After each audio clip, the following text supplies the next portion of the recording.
क्योंकि मैंने इतनी जोरों से अदानी जी पे फोकस किया कि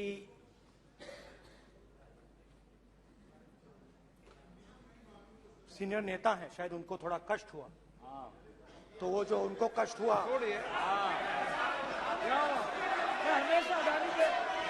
हमेशा अदानी पे अभी भी कष्ट हो रहा है। वो जो कष्ट हुआ, अभी भी कष्ट हो रहा है। विषय पे आइए, विषय पे। अभी भी कष्ट हो रहा है। अभी भी कष्ट हो रहा है। ये देखिए, ये सारे नहीं मगर सुनिए तो वो जो कष्ट हुआ, 1 2 3 4 5 उसका असर शायद हुआ। तो इसके लिए मैं आपसे माफी मांगता हूं, मगर मैंने सिर्फ सच्चाई रखी थी। मगर आज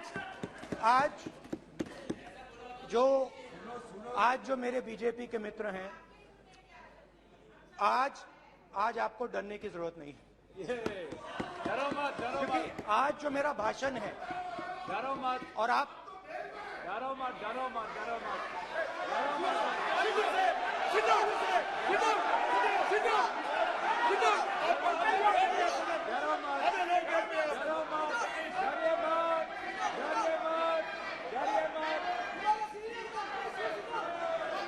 स्पीकर सर, अरे बैठे ब्रदर।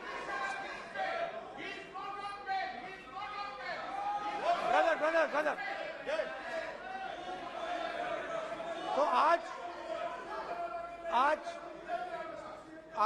कोई घबराने की जरूरत नहीं है।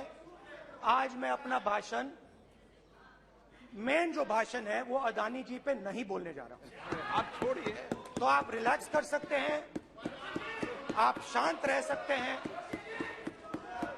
क्योंकि मेरा भाषण आज दूसरी डायरेक्शन में जा रहा है।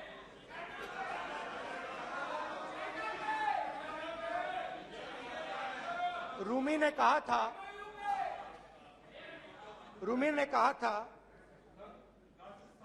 जो शब्द दिल से आते हैं, वो शब्द दिल में जाते हैं। तो आज मैं दिमाग से नहीं बोलना चाह रहा हूं, मैं दिल से बोलना चाह रहा हूं।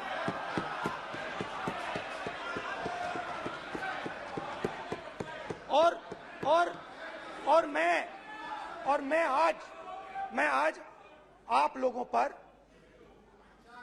इतना आक्रमण नहीं करूंगा। मतलब एक दो गोले जरूर मारूंगा, मगर इतना नहीं मारूंगा। तो आप रिलैक्स कर सकते हैं। डरिए मत।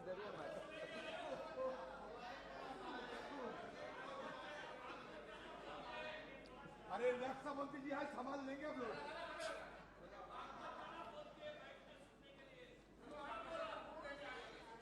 पिछले साल 130 दिन के लिए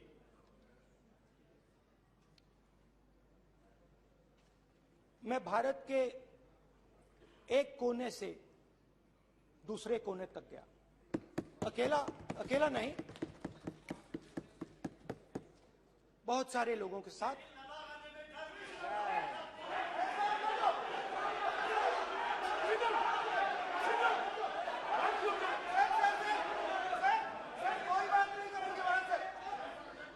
सर, ये हमारा टाइम खत्म करने का साजिश है।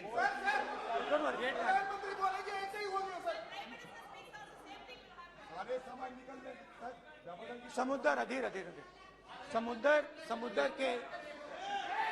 समुद्र के तट से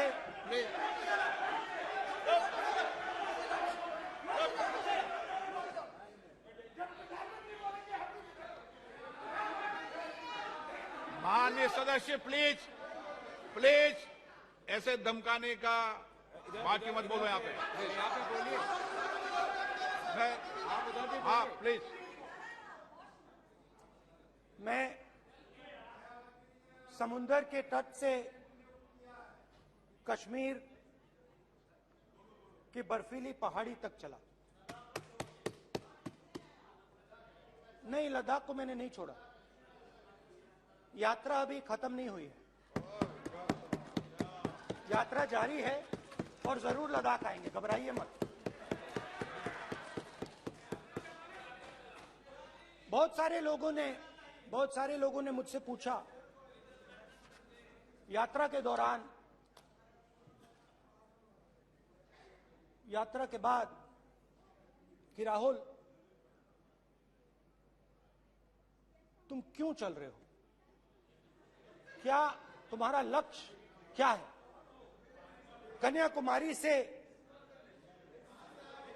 कन्याकुमारी से कश्मीर तक क्यों जा रहे हो। और जब वो मुझसे पूछते थे, शुरुआत में मेरे मुंह से जवाब नहीं निकलता।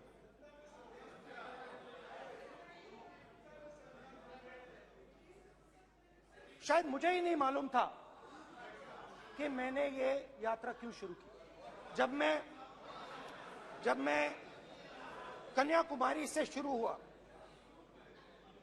मैं सोच रहा था मैं हिंदुस्तान को देखना चाहता हूं, समझना चाहता हूं, लोगों के बीच में जाना चाहता हूं, मगर गहराई से मुझे मालूम नहीं था।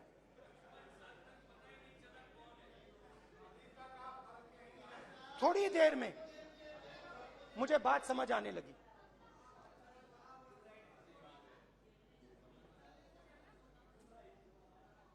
जिस चीज से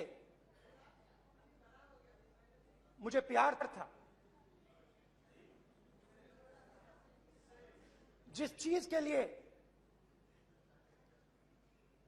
मैं मरने को तैयार हूं, जिस चीज के लिए मैं मोदी जी की जेलों में जाने को तैयार हूं, जिस चीज के लिए मैंने 10 साल हर रोज गाली खाई, उस चीज को मैं समझना चाहता था। ये है क्या जिसने मेरे दिल को इतनी। भाई आप रनिंग कमेंट्री बंद करो, नहीं तो हम भी चालू करेंगे। सुनने का आप जिस चीज धैर्य रखो। जिस चीज ने मेरे दिल को इतनी मजबूती से पकड़ रखा था, उसको मैं समझना चाहता। शुरुआत में जैसे मैंने शुरू किया, सालों से मैं हर रोज 8-10 किलोमीटर दौड़ता हूं, तो मेरे दिमाग में था कि अगर मैं 10 किलोमीटर दौड़ सकता हूं तो 25 किलोमीटर चलने का क्या मतलब, कोई बड़ी बात नहीं। ये मैंने सोचा था। आज मैं उस भावना को देखूं तो वो अहंकार था कि मैं ये कर सकता हूं, ये कुछ नहीं है। तो मेरे दिल में उस समय अहंकार था।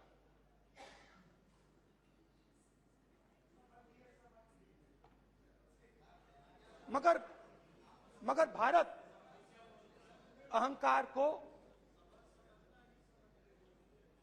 एकदम मिटा देता है, 1 सेकंड में मिटा देता है। तो हुआ क्या, 2-3 दिन में मेरे घुटने में दर्द शुरू हो गया। पुरानी इंजरी थी और जबरदस्त दर्द।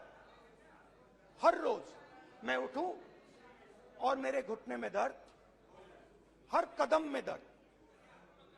तो पहले 2-3 दिनों में जो अहंकार था, जो मतलब भेड़िया जो निकला था, वो चींटी बन गई एकदम। जो हिंदुस्तान को अहंकार से देखने निकला था, वो पूरा का पूरा अहंकार गायब हो गया। और रोज मैं डर डर के चलूं कि क्या मैं कल चल पाऊंगा, ये मेरे दिल में डर था। और जब भी ये डर बढ़ता था, कहीं ना कहीं से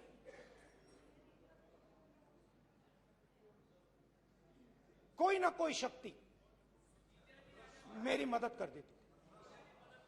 एक दिन मैं सह नहीं पा रहा था, एक छोटी सी लड़की आती है, मुझे चिट्ठी दे देती। मैंने चिट्ठी खोली, 8 साल की थी, उसमें लिखा था, Rahul, I am walking with you, don't worry.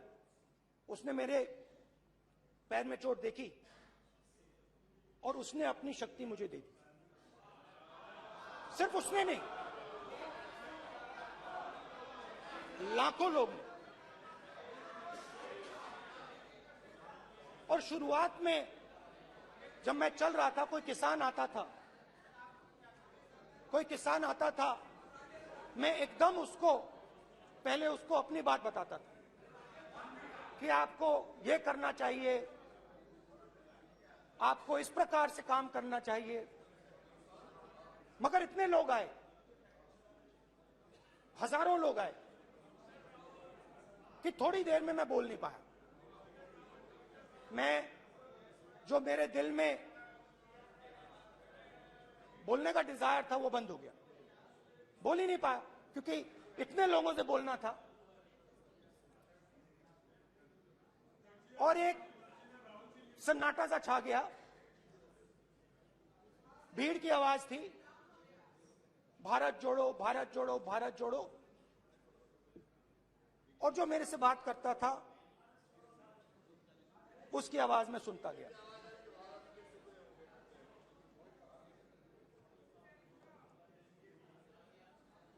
हर रोज सुबह 6 बजे से रात 7-8 बजे तक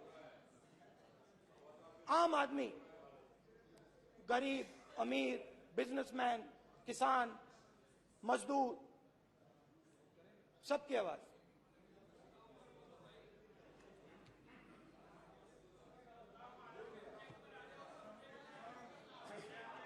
आ रहा हूं।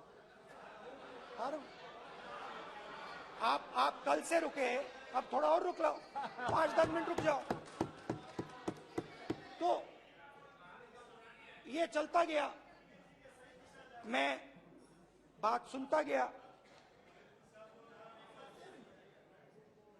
और फिर मेरे पास एक किसान आया, और किसान ने हाथ में रुई पकड़ी हुई थी, और उसने मुझे कहा, अध्यक्ष महोदय, उसने मुझे कहा, मेरी आंख में देखकर उसने मुझे अपना